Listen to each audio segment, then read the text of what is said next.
Hi guys, hope everyone's well and welcome back to the education section. This video is going to touch on handling the festive period.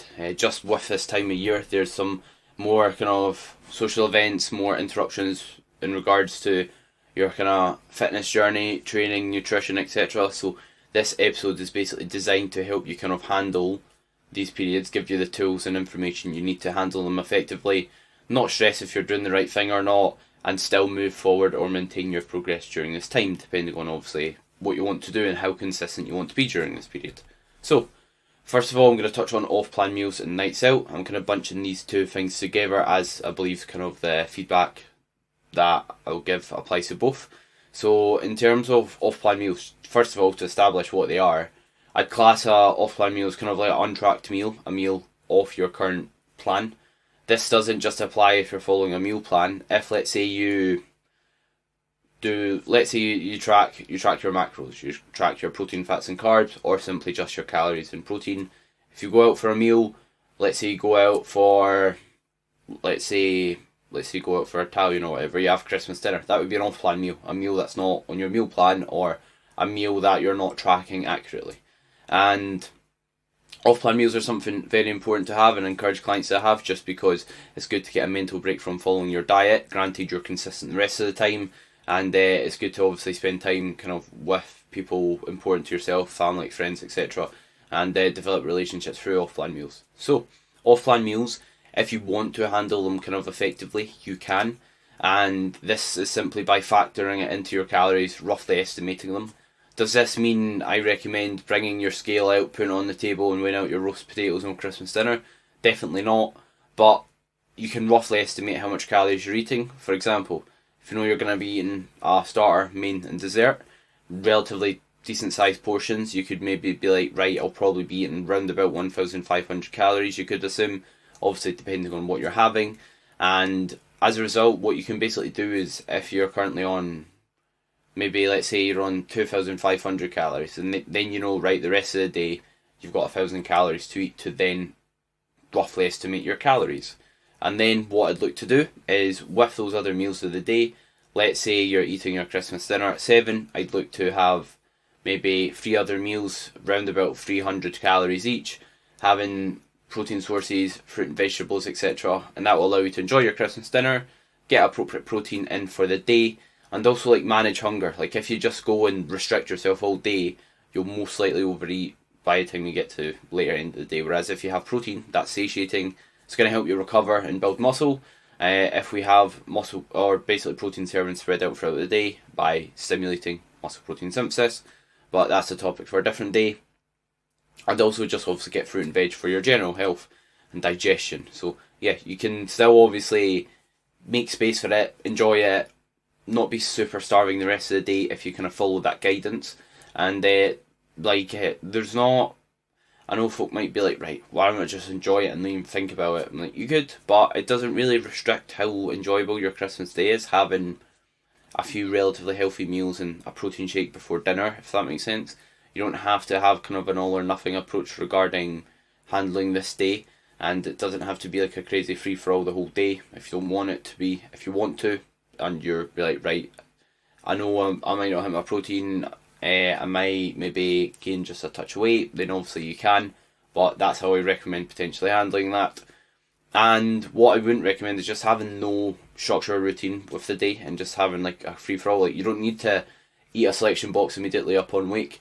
That's not contributing towards the quality of time you're spending with your family. It's probably not gonna, you're not gonna look back on that and think, oh, I'm really glad I've done that, I really needed to do that. It's not gonna be the case. So instead, I do recommend having that structure and routine, because you don't need to be that relaxed to have a mental break and enjoy yourself. Simple as that. And if you are maybe drinking throughout Christmas or throughout the festive period as a whole, what I recommend you do is, again, if you want to, you can incorporate it into your calories. You can kind of find out how much, let's say you know you're going to be out drinking, you know roughly how much drinks you're going to have. Simply estimate or work out how much calories that's going to be, and then factor that in if you want to handle it well. The reason I say want to is, if you want to have a period, let's say you're in a gaining phase and you want to have a period where you just kind of don't try and hit your calories to the T, and you just kind of have some protein throughout the day and you want to go out and just not think about things, you can. but it's just kind of me managing your expectations and what I potentially recommend and would do if you want to handle things well. So yeah, if you're wanting to have, and you're going out drinking, have plenty of water when you're out. A good kind of thing to maybe think about is every 2 drinks you have a glass of water if you want to handle things well, and have salt when you get in as well as water before bed, or electrolytes before bed and also upon wake. And that's going to stop you from being hungover and really rough, which you obviously don't want, because that can kind of derail your training the subsequent days if you are looking to train the subsequent days. And as for handling training throughout this period, so what you can basically do is shuffle sessions around. So if you have, let's say, whatever amount of sessions you want to get in, if Christmas Day is a training day, if you want to still tick off all your training sessions and your gym's open, what you can basically do is shuffle your sessions around and then just take Christmas Day as a rest day. Of course, you do not have to train Christmas. Taking a day off or a few days off throughout the Christmas period is not a problem at all. If you want to train and you want to stay consistent during this period, you want to move your days around, you can. But if you'd like to take a few days off, alternatively, that is completely fine. So if you want to, like I said, shuffle them around. And what you could maybe think about if you have got maybe a training, if you are taking training sessions off, is if you currently do like a push-pull legs, maybe upper-lower split, you could just move to like an upper-lower split if you're looking to only train 4 days out of the week. Or if, let's say, throughout the 2 weeks around Christmas, you're not going to be training as kind of effectively and consistently as you usually would, then what you can basically do is just rotate between upper and lower sessions. And then if you need any help kind of structuring that in, then of course I can help. And if you want to train less, like I said, it's completely fine. Just move through your sessions at a faster pace if you actually want to spend kind of less time in the gym. And there is actually benefit of obviously taking time off training. It will drop fatigue that we accumulate through training. It will allow you to give your muscles and connective tissue a break. It will allow you to resensitize yourself to the amount of sets you do in the gym. In other words, you'll be sensitive to kind of whatever work you do when you get back, hence why you get sore when you've not trained in a while. And then you might be a bit more responsive towards muscle growth, which can be a benefit. So yeah, that's what you can do if you want to kind of train less. Like I said, change your split slightly to accommodate it, move through your sessions at a faster pace. And if you are wanting to take time off, expect to not lose any tissue. If you are doing an appropriate amount of protein, expect to maybe look just a touch in your eyes worse due to not holding any kind of water intramuscularly, or not as much, and not having any positive inflammation that weight training kind of brings about, making you maybe not look as big. So that's something to maybe consider and just be aware of. Like, you won't be losing muscle if you take a week or two off training and you're having an appropriate amount of protein. And expect to maybe when you get back to the gym, maybe be like just match performance, or maybe be a rep down here and there, just from not being used to doing the movements depending on how long you take off. But then that performance will come back faster, and then you'll get the benefit from, like I said, dropping fatigue, which will benefit you over the long term. So as for check-ins, so what should you do regarding check-ins during this period? So there's no changes on my end in regards to the check-in process. If you want to check in on your usual day, your usual time, completely fine. If you want to move your check-in day or miss a check-in day, that is completely fine as well. I do recommend still checking in for that kind of accountability and support if you feel like you need it. I don't think there would be any harm in doing like a quick check-in. However, if you feel like you're comfortable and fine handling this period, you don't need it, then you can feel free to obviously miss your check-in, but please make sure you communicate with me kind of prior if you are wanting to kind of do so. And yeah, so not really any harm if you want to move your check-in. And of course, if your check-in's on Christmas Day, I might ask you to kind of do it the day before or the day after, which I'll of course communicate with you directly through WhatsApp. But yeah, hope you enjoyed the video. To conclude, I'm going to go over a few points. So you will be okay during this time. If you don't have an all or nothing approach, then you'll be completely fine.